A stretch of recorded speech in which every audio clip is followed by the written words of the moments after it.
RT Quick Cuppa. Hello, Josh. You did it again, Josh. You spoke too loud and you muted it out. You just became a loud noise to all of the dogs. Don't I always? Well, this is true. You're a dog yourself, so I suppose that I'll makes I'll sense. whisper it. I'll whisper it instead. Okay. Quick cuppa. This is beautiful. Is that it's kind of the start of a new jingle. That's Although we're it's gonna use that. We're gonna use that for newer promotions from now on. quick up, Quick quick cuppa. up. Well, now I've got two layers of sound. I've got a higher pitch and a lower one, so I can mash them about. It's got some swing to it. I'm telling you, we got something there. We You you've absolutely have something you've there. got the swag, you've got the swing, you've got it all, Josh. That's it. That's me. You've So got you it all. ready? We're ready. We're ready. I've got All right. we're here in base camp. Off we go to Indianapolis for the Let's do it. world's tallest sunflower. This is Ooh. actually pretty cool. Yeah, this broke the record by about 6 feet, and it was like Okay. 40. What was it? 46 feet tall, 43 feet tall, something like that. Yeah, from just to like to give you a bit of perspective, folks, you can see there's a human on the left-hand side climbing a ladder, and Yeah. yeah, he is in the full frame, and the flower still crawls up. Sorry, just 36, just shy of 36 feet. And you can Wow. see they had to build this whole frame around. It looks like an oil derrick, but it's not. It's an actual flower. And so this guy Oh, is Ukrainian, and he's Ukrainian, moved to the US many, many years ago after Chernobyl. And so this is being grown both as a farmer and also as a kind of political expression, right? Like oh. sunflowers are like one of the key symbols representing Ukraine. Mm. What a And what so and the what a lovely piece of happiness there. There's my uncle actually loves to grow sunflowers in the spring. You often see like just his garden is full of sunflowers, but they're just such a beautiful flower, and like what a great way to show patriotism towards your country. well, I've grown them too. What's really cool about them is because they grow at different heights, and you can Mhm. know based on the subspecies that you're planting, you can kind of plant almost like a whole wall of sunflowers because some Oh, only go 18 inches high, some go 3 feet high, some go right, and like something like this has been bred to basically go as high as possible. so what I'd So like I've to know is what on earth is he feeding it? No, I honestly I don't think. Well, maybe he probably has a special mix in terms of like some kind of composting or something, Hmm. but it's probably more like the particular light location, the particular soil, and building that structure around it to encourage it as it keeps growing. Yeah. And probably the cool thing about sunflowers is you can gather the seeds and so use seeds from the previous season the next year. And so you can do your own kind of evolving of your own sunflower batches, if you will. And so if you're trying to breed for height, you could keep year after year and get bigger and bigger and bigger. And has this bet any world record? Is there a Yeah, world record for that the was tallest? yeah, this set the Guinness record. That was the Oh, whole cool. point. That the reason this ended up in the news in the first place was because not because it was just hey, a Ukrainian's making sunflowers in his backyard, but the fact that it set the Guinness record. See that? Quick Oh, cuppa. quick but that's really cool. How long did it take to grow? Well, I think like anything, it's a typical growing season. Mm. So, like, I've had ones that were about like 18 to 20 feet tall, and that's just a typical normal season. You plant in the spring, and by the fall, you've got these giant stalks that are hollow. By the time the flower dies, the stalk is completely hollow, and the seeds are ready to just to be whacked apart. And Mm. if you've ever seen it, like in China, where they have just huge fields of sunflowers, the guys go through and they're grabbing the heads, whacking them, and then sticking them back on the pieces they cut through and then slap it back down and just keep Oh. moving through. It's a pretty incredible process. I wonder how long it will take to get to space. Maybe about 6 or 7 more years. It's getting there. I don't know. It's getting I there. don't know. That's teeth The spilled what the anyway. Oh, oh, what it oh. just saying it's going to grow again next year, right? So Yeah, next year there's a new chance to grow again and get a even bit bigger. But higher. this Yeah. is well, like anything, these are flowers, and so they don't stay around forever. They will die, and you can Oh, eat the seeds. Well, you can eat the seeds. You can you grow the can. seeds. You can Hmm. do whatever you want with them, It basically. makes for good See that? oil, Sure. Or a you know. political project like Ai Weiwei did, right? He's got the project with all of his sunflower seeds. Ai Weiwei, he's actually doing a conference in London at Christmas time. I think, or it's November, I think. We must try and Well, get some maybe tickets. We get some tickets to that, Josh. there you go. There you go. Onwards we Right. go Onwards we go. to this is to Massachusetts. So you may know Okay. the band System of a Down, Yes. right? The song Chop Suey. Mm-hmm. Even for those that don't know it, da da da da da da da da da da da da da da da da da Everybody knows that, right? That's System of a Sure. Down. That's Mm-hmm. Serj Tankian, the singer, who's Mm-hmm. also a painter. So this is what happens when you have money. You get to start your own gallery, which he did, and you get to paint. But so he's a show that's up at the Armenia Museum in Massachusetts. And this is a show that combines his art with music he apparently wrote specifically to go with the paintings. So it's Mm. a true sense of like an install, not just an exhibition, if you will. It's paintings you can hear. Now, Josh, I have a side note to this because when I was doing my undergrad, way back 157,000 years ago, I I was trying to do this. I was trying to make paintings that you could hear, or to try and get the at least looking at a painting and see that you could see the Yep. music in it or hear the music in it. And that's but the person who I kind of always kind of shed back to was Disney because Disney had always kind of tried to do that with water and with light and Yeah. I think I was looking a lot at what was Fantasia. that? Yes, that was the Fantasia. one. Mm, Yeah. No, I um, mean I have done entire shows that combined music that I wrote with art that also involved the fluorescence. mm, So like this is completely in my wheelhouse in terms of doing this, and mm, it's not particularly hard, right? It's like it's an install. It's not just putting some paintings together or putting some sculptures together. You have to think about like how the pieces come together and what the mm. overall experience will be for people, Yeah. right? Now I have Uh, to say I don't know if this is doing it for me. Well, that's so that part of the reason I brought this up, we have this long-standing issue of on the normal podcast about right, like famous people who also make art and whether or not what transfers is just the name or that Mm, there's actual skill. And obviously, some people are. Some people are multi-talented. I point to myself. I point to you. Like it's possible to be creative in multiple ways and like make mm. that stuff work.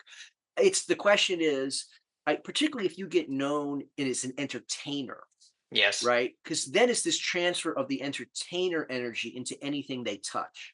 Mm, And that seems more about branding than creative artistic skill. And I'm trying to be sure. delicate in putting that and not be an asshole. But at the same time, he's got a museum show, right? So Yeah. clearly, the And curator who put that together saw some value.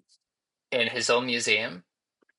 No, no, she's a curator on the East Coast. He's on the West Okay. Coast. This Mm, is on the East Coast of the US in Massachusetts. mm, It's a national museum for like the Armenian diaspora, right? They had their genocide. They have all kinds of like backstory there that System of Down has written about and talked about. And that's what this art actually is related to. And so the curator obviously saw a value in doing that. She didn't, I mean, they didn't have to the museum didn't have to bring her on, didn't have to sure. ask To this do it. artist to do Yeah. this, right? This is what they decided they want as part of their programming. So someone or someone's saw some Mm. right, saw some value Merit. to this. Yeah. Yeah, to And, the conversation at least that it spurs. Tankian. Tankian, isn't that the artist's name? Tankian? Yeah, Tankian. So apparently they put like little QR codes beside these paintings with sounds with yeah. them. So is that not like defeating the purpose of them being able to be able to be heard without listening to something, if that makes sense? It does, and I think right, it comes down to like one of the things that I certainly have thought and talked a lot about with other people who do installs is Mm. how much the install is like being done for you when you're coming Sure. in to experience it versus how much of it is your interactive that sets it in motion. Yeah. Right. So at one point, I would try to put stuff out. I tried putting signs, please touch. I got pushback for that. I don't want to touch. Don't tell me what to do. So instead, I just made stuff really apparent that if you wanted to touch it, it was there to do so and it was okay to do so. Right.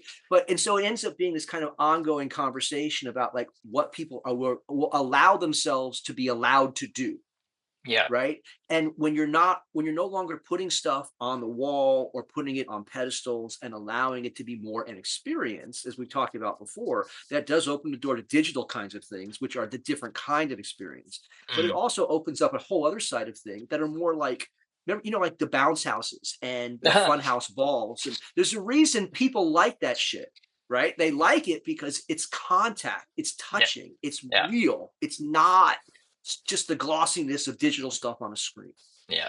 It's the dopamine, isn't it? It's that whole thing of like being connected with If you something that is somewhat like part of being playful and somewhat Yeah, part of being like excitable. That's not in the structure of like normal life, and just getting yourself outside your own sensitivity spots and just going for if it. if you do it and if you are comfortable doing it, right? Mm, Because there's a whole strain of social practice that involves the public, right? Like there's the guy who makes soup, and you have to come to the gallery or the museum to get the soup. But if you come, mm, it's free soup, right? yeah. There's candy that you can take that gets replenished Mm, every day, and you're encouraged to take the candy. But the whole point is that there's like signage, there's things that are there that signal this. And mm, so it's a problem that you have to solve as a curator, how much you want that interactivity. Like me personally, I probably would set it so if you step close enough, the sound automatically clicks on, right? So that you yeah. don't have to do anything. But Yeah. that's my version of what that install Yeah. experience It's that would extra be. step, isn't it? And it's like whether you want to have that extra step or not, Yeah. and trying to see how that potentially dictates what way the work is going to go or how you want it to be presented. But what also occurred to me as we're talking about this is like Mm, part of this is about right, Armenian genocide and the opacity of history and who gets to tell stories. mm, So not having it be automatically triggered and having you to have to actually make an extra step to make that happen might have been intentional. Like I said, I don't know, I'm not the curator and I haven't been there to see it, right? So like, but I think we can see based on this conversation it can get really complicated, and not in a yeah, like think yourself into a box kind of way. Just there's a lot of variables, yeah, and you have to sort of like map out at least mm, mentally, if not drawing shit out, of like how are these sound fields going to interact? How mm, are the visuals and the lighting? And I work in two lights. That actually impacts a lot of things, right? How mm, do you frame it? How do you get the lights there? Like all kinds of things mm. play into that. Yeah, and It, all of that changes the dynamic of where it is going to go or what way people are going to take it on board. well, I think it's more like theater. Mm, I think that's the better way to put it, right? When you're yeah, dealing with theater, when you're dealing with stagecraft, yeah, anything matters, everything matters, but nothing matters because it's also how it all works together, sure. Yeah, yeah. right? And Nothing happens on its own. the best designers know how to like delegate certain design principles to various parts of that team, but also Mhm. have the bigger picture in mind of how it's all Yeah, going to come together. yeah. Well, You that's know, enough talking about him in Tankian. boom. But thank you very much for joining us today, Tankian. Well, hi, Um, Serge. bye, Serj. We love speaking to you, or not. And now we go and we look at some snails. Yes. So this just to give you some idea of what you're looking at here. This is 2 millimeters by 3 millimeters. This Tiny. is they call these micro snails. This is one of like several dozen they have found out in Southeast Asia. This one has been named for Picasso because the swirls and whirls of it were so reminded them of Cubism that they said, "Ah, this is Snailus Picassobus," or whatever it is in Latin. Snailus Picasso. Well, it's something Picasso. I forget the Latin name for snail. It's something with an A. But the point is, it's like da da da da Picasso, and that's the Picasso snail. See that? Oh dear. The Picasso. Well, yeah. Okay If then. you think about it, it's actually an honor. It's like having a star named after you, right? Like for all time, this species of snail will be attached to the name Picasso. And That's like we were kind of just talking about, that. It is an honor. It is an honor. so but it's the brand. This is where the branding of Picasso, right? Hmm. Picasso probably didn't give a shit about micro snails. I highly doubt he cared. But He has a but species named after him now. see that? And Mm. so perhaps the Picasso Foundation will be very happy. Well, considering that they're shutting down all sorts of museums belonging to him, maybe, that's the way. Oh no, that's Van Gogh. I'm getting confused. Anyway, Yep. snails, on the other hand, are not in my best books at the moment because they keep eating my basil in the garden. So, Yes. they can just scurry themselves along a little quicker if that's okay. The Not at key a to deal snail's with pace. that, the key to deal with that is to interplant plants that will drive the snails away. And so Uh-huh. you have to have other things around the basil that will do that.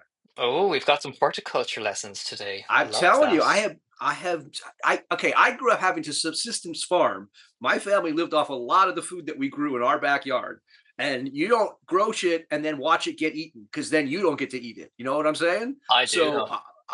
I learned very early on, like as a wee youngin, as you would say, I learned like the difference in how to keep your food instead of somebody else's. I want to know who's the people that say that the wee youngin. People that also say they were subsistence farmers. Perfect. Okay, the wee youngin assistant farmers. Okay, we're going into completely strange territory. See, No, this is what happens on Quick Cuppa. you're We go from off. you're from what county Tipperary, which is as rural as it gets, is it not? Sorry. Can we say that word again? Tippery. Whatever. I don't. I'm American. Whatever. The It's point is, Tipperary, nice and what strong. Gesund, Tipperary, as many R's as Gesundheit, you can possibly get into it. Get in the R's. Gesundheit. R like a pirate. Even The though point we're is, nowhere near water, we still have the R's. the point is, I bet you had neighbors that were also subsistence farmers. There were quite a few. My best friend is a subsistence farmer, or no, he isn't, but his family are. Right? They were. Yeah. That's welcome to being poor, but still being proud. Right? Oh, there's nothing poor about those farmers, let me tell you. They are rolling in it. Anywho, moving into our artist of the week. Are you ready for this one? Here I we am. go. So, Isabel Duffy from Belfast. We're looking at you today, Isabel, because you've been looking at us, so we've been looking at you. So, potato, potato. And we've got this really cool piece. Actually, not familiar with the name of it because I didn't take note of that. But I think just from an observation point of view, just loving it, loving the colors, I'm loving the shapes, loving the 3D elements of it. It just looks really cool. What do you think, Josh? Is this physically a 3D piece, or is this a piece that has like shadowing so that it seems to be 3D? That's my No, only question. it's actual It's physical form. it's an actual sculptural piece. Yeah, Yeah, yeah. in that case, I do find it really interesting because, again, as someone who's a sculptor, people think that sculpting is just like, oh, you just slap some shit together. But particularly when you're working with like abstract curves and shapes, it's just not that simple, right? There has to be kind of harmony that works in between the various elements, the colorways. It's more complicated than I think people realize. So this one, yeah, this is very interesting. And So certainly for those that want to know how do you become a guest artist on this kind of a spot, people that like us, we like them back. That's how we this do. works. That's how it works, as simple as that. So this is actually, I've just found it. So it's a laser cut wood with enamel paint and archival Ah, imagery. And also it's for her Dion exhibition. Now I cannot pronounce that word for the life of me. But we'll put a link in the bio for her. So yeah, looks great. down Looks below. great, Isabel. Love that. Love that for you. Okay, cool. Yep. Go check her out. Nice Um, work. Cool. So we go into our next story, and we are swiftly moving back to the robots. Yeah, this is so. Do you remember Aliens, the second film? I remember the first one. I didn't see the second one. Okay, in the second one, Ridley has this giant yellow walker that she uses to defeat the alien queen, Okay. right? And has these arms. So in China, they have decided, guess what? We're making it. Or Right. is this Japan? Wait, is this Japan or China? I Hang on, think I hang think on. this is Japanese engineers. You're right. It's Japan. It's Japan. So Yeah. this is a 4.5 meter four-wheeled robot that basically looks like a Gundam from like an anime, Okay. like a giant robot. They're using it for construction. There's a human being that's like in the center there. This is like if you've seen Aliens, the movie, just picture Ridley, and that's basically what you got here. It's like a giant robot. Isn't there? There's a lot of sci-fi movies that put humans in the middle of robots. Now, but Aliens did it first. Okay, Aliens did it first. Okay, just so you know, everyone, Aliens did it first. And before that, that's true. There was anime that had like Gundams, which are like giant robots that have humans inside of them, but they're more like big robots where the human isn't Okay. as visible, So right? This is they're like a called Gundams. Gundams. Yeah, these Okay. are more like giant construction like frameworks that are around you. So like as you use your hands, you have these giant arms that are doing the work for you. Okay. Guess how much each of these is? Oh dear. Actually, 1.7 not as million. bad. Oh, you're low. You're low. The price is right. You're low. You're low. Oh Three, dear. 3 million, 3 million 3 a piece. million. Okay, that wasn't too bad. Yeah, I was almost there, a million short, but that's okay. but even 3 million is really not that bad if you think about what we're talking about here. Yeah. I mean, I And you would know the still, next step. what? Well, Oh, the next step is just to put weapons on it, and then guess what? boom, boom, boom. Then you're truly into science fiction. Yes. Yeah. Oh dear. There was a really good This scares me. comic series. There was a really good comic series back in the 80s called Scout that was about warring mecha. That's another name for these. They're called mecha. And it was Okay. like warring robots in the Southwest after the American Second Civil War. It was some crazy shit. It was fantastic. I can't recommend the series enough. Scout. You can still find old Scout. copies, issues. Yep. Okay. Look it up, folks. Get on to Scout and tell us what you think about it. I Yep. won't be. Okay. So maybe you could send me a So couple of much. maybe you could send me a couple of little kind of clips or something, and I'll get my appetite whet, and then I'll see if it's worth investing in. Right. And then moving Speaking of from the robots speaking of clips, clips. there's a whole new economy out there that's Okay. called the GILF economy, Okay. right? You know what GILF stands for. You know what MILF stands for, I right? know what MILF stands for, or DILF. Okay. So if we go to GILF, I think you can immediately get the idea that we're just moving up a generation. Yeah? Okay. Grandparent, like grandparent, I'd like to fondle. Finagle. Yes, exactly. Okay. Okay. Right. Exactly. Okay. So let's find the relevance of the story. So this is now making billions of dollars, Okay. right? Hmm. Grandparents, instead of door dashing or Ubering in order to stay making money while they're retired, are now having sex on cam for cash. And they're making real money, like $3,000 a month Oh, and up. And if you're retiree in the US, that's about double what you would see well, from your do you know what? Social Security. Props to them. Fair play to them. Look, Hey, pensions hey, aren't that much at the moment, to be fair. So if they have to get it from somewhere, they might as well get it from a so bit of pleasure. everyone knows what starts in the US ends up in the UK, Hmm. right? Yeah. Austerity politics has boomeranged back and forth across the Atlantic, and Oh it's coming to dear. you guys next, right? We don't want what you've got right now. So so I'm thinking, what would the phrase be that you would use, right? Well, it would be the Because same because we do go by the whole DILFs and MILFs and no, because the term is slapper, is it not? a slapper. A It slapper. was I don't know what a slapper would be. A slapper would be like, back in the day. A how do I say slapper was this like it was politically? like an overweight, older um, person of sexual desire. That was the term back in the 90s that I remember being used when I lived in the UK. Oh. So I was like, these are sylphs. You don't want to be called some slapper now in Ireland anyway. That's not something you want to be called. And it wouldn't No, it was necessarily not a be something, complimentary term. it's not something that you would say about somebody that's overweight, though. That wouldn't be something that I would I have don't. thought. Anyway, I don't know. this podcast is becoming very strange. I thought we talked about art. Is it not spill the RT? Anywho, No, this is whatever artists encounter along the way, and okay. you can't say that pornography is not art because it has been declared part of First Amendment coverage. Okay, okay then. Well, I look forward to not seeing those broadcasts. However, to do what you wish is your own business. To each their own. To each It's their own. it don't bother me. I'm not. I am neither a.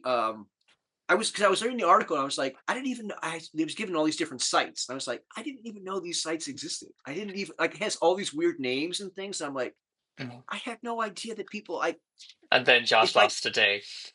no. I was like, I don't have time for this. Like I'm too busy. This is not how I would spend my time. Now, if I were retired and I needed to make money, Shit, I don't care. You want to wash my feet? You can watch me play with my feet. I'll do that for you. You want Oh to pay me? God, oh God. I could not bear that. Anywho, that's just a personal thing. But Well, that's what I'm but saying. it's like Tom Daly, you know Tom Daly, the diver, the Olympic diver, swimmer person. Anyway, No. he's a very good looking chap, but Ah, he does knitting. So now, and like as part of his side hustle, um, not that he yeah. needs a side hustle, but I can just imagine that that being one of the just knitting little undergarments and presenting that on the OnlyFans or the OF or whatever it is. That's the whole thing, right? So to me, it's like, look, people are going to have fetishes. People Oh, are going to want to satisfy that fetish. Why not cut out the middleman yes, and provide the like? If you with the older you get, you will see, unless you have a stockpile, you're like, well, shit, how am I going to keep paying my bills? And so I can see this. If it's this or like yeah. Uber or like DoorDashing for people, right? Yeah. Like that's not a good life. You're in a That's not car for something for hour after somebody that hour. is physically enabled or disabled, or not necessarily disabled, but who may have their abilities reduced. I would say, however, though, would that not be the case um, in their um, appeal or their abilities to get it on? As always in our anti coming AI apocalypse for workers, right, theme, something like DoorDash is going to be replaced by drones. Yeah. So something like fetishing for whatever people you want to see me pick my nose, a robot's not going to do that, but you can pay me to watch me do that. Like again, I'm not saying this is how I'm getting myself off, but This is just okay. Okay. who am Okay. I to, you know what they say? And they said, look, we're not part of the porn business, right? We are part of the content creation business. We choose, we have Yes. agency, right? I'm not, this is not prostitution. I'm not getting paid to have sex with other people. I am doing stuff on cam that people ask me to do and that I agree to do.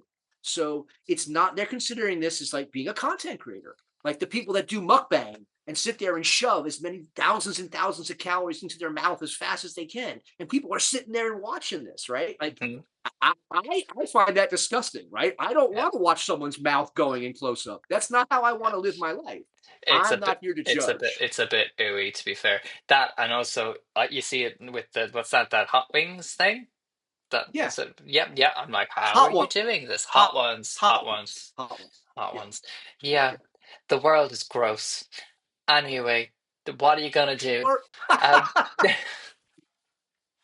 well, I think we have to spill the tea on that before it opens up some other kind of worms because I feel like, best of luck with them in their fight to survive in these cold winter nights. Nothing like a webcam to yeah, solve the electricity bills.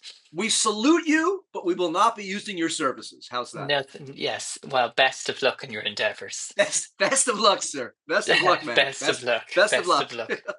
Good luck to you. Good luck to you. Speaking of luck, we would like to have quite a bit of luck if that's okay, because we have just recently launched a new publication. Ooh, called Anecdotes. Anecdotes is going to be a seasonal publication from ourselves at Newer Collective, and it kind of features little notes from our artists on what they're currently up to. So it's kind of like a little bit of a reflective journal, sort of a kind of here's a little sketch of what I'm working on now, here's where I'm going. And it's kind of got a few little articles in it. It has a cool long form article in it. And there's loads for people to kind of just get some inspiration from. And it's also great, just I think, from us as artists as well, to just kind of find it as an exercise to just reassessing our situation as an artist and where our practice is going. But yeah, it's been helpful for me even in that way. I think my pitch is what you get to see is a snapshot inside of our studios over time. Hmm. And so some of us are working on longer term projects. So you'll get notes from that in each issues or in subsequent issues that keep coming back to various things. Yeah. And other people are working on multiple projects. So you'll get to see how they go from project to project. Hmm. And it is very interesting. And you certainly get to see the diversity of like what we have in the collective in terms of skills and interests. Yeah, definitely. I totally agree with that. So we have it in digital form. All you have to do is go onto our website at newcollective.com/publications, and you will find a little link there to just sign up, and your publication will go direct to your email. Or you can And buy. should you want a physical copy, Exactly. If you would like to have the hard copy in your mailbox, we are using a drop shipping service. So it will go from your location. So it won't be shipped across the world from another location. So wherever you are in the world, it will be shipped locally to your door. And that is a breathtakingly low price of €25. yep, And all of the profits of that go to the collective, which we are yep. hoping to have lots of live stuff coming up soon. So all of that will go towards the support of that, and those different experiences. Support living artists. This is how you can support us. And like we say, we have a Exactly. major show coming up that Yeah. we're going to be doing. And so this helps us fund that and make it go. Yeah, exactly. And if it's a case that you don't have the moolah to spend on that, the best thing you can do that costs you absolutely nothing is to like, share, subscribe. It's very easy, folks. It's Or just, download it, send yeah, the link, let other people know, send it to your friends and let them know it's there for them as well. That's the whole yeah, point. exactly, exactly. Share and share alike. That costs you nothing, guys. Nothing, not a Yep. zilch. Um, And we both have art in this episode, this issue, as do yeah. how many people total are in this one? There are 11 of us that are featured in this, and as I said, there's loads to kind of read as well. There's like even just to kind of pick out some ideas and some inspiration, and there's loads of different mediums that most of our artists work in different ways. So it's kind of great to Yep. see. There's like collage, there's painting, there's photography, there's more sculptural pieces. There's lots and kind of like what your work as well, Josh. You've got like lots of the kind of the liveness of documentary art as well, and how that's Yep. kind of being presented to, which is really cool. Yep. So there's lots for everybody to see. So do check it out. We'll put the link in our description below. Down below. Support us. Damn it. Yeah, yeah, support us. So that's kind of it. That's our quick cup of tea. How about that, Josh? Quick cuppa, quick cuppa. Quick cuppa, quick cuppa. That's well, we're going into October time, so it is Halloweeny. You gotta bring the spooky in. We'll bring in the. Ooh. I started off as a ghost and I became a bat. There you go. I'm an There you go. evolution. I think Anywho, it usually goes the other way. You start off as a bat and then you become a ghost. But hey, whatever works for you. I'm a I'm not here. butterfly. I'm a I'm not butterfly. here to judge. I'm a Maybe you devil. just ran it backwards. I'm swimming now. I'm a No, I'm the butterfly. devil. Oh I'm the well, we devil. know that. Remember? We know that, Halloween Billy. costumes. Halloween We know costumes. I that. still have mine somewhere. Excellent. Well, when you bring in stories about gilfs, then we know you're the devil. So, what you gotta do? How's that silver treating you, Josh? That's what I'll go. I'll go as a gilf this year. I'll bring a cam with me and I'll just be a gilf. How's What do that? you mean That'll you'll be my go as? What Halloween. do you mean you'll go as a gilf? Are you not a For gilf every for week? for our Halloween show, my costume, I'll go as a gilf. Okay, perfect. Great. I have Please no make idea what sure. that will look like. Please make sure that you keep most of your clothes on, if that's okay. Thank you very much. Maybe your version of going command was just removing your cap. That could just be enough. Maybe. Or maybe I'll wear a hat that has a dildo on it or something. Oh dear, dear. Okay, we are moving into different territories, and before we move into the wrong territory, let's wrap this up. Thank you very much, everybody, for joining us today. You have been fabulous as always. Josh, you're amazing, and thank you very much. And we will be right back next week with the regular Spill the RT and a very special guest. So until then, stay creative, everybody, and we'll see you then. Bye for Bye now. bye.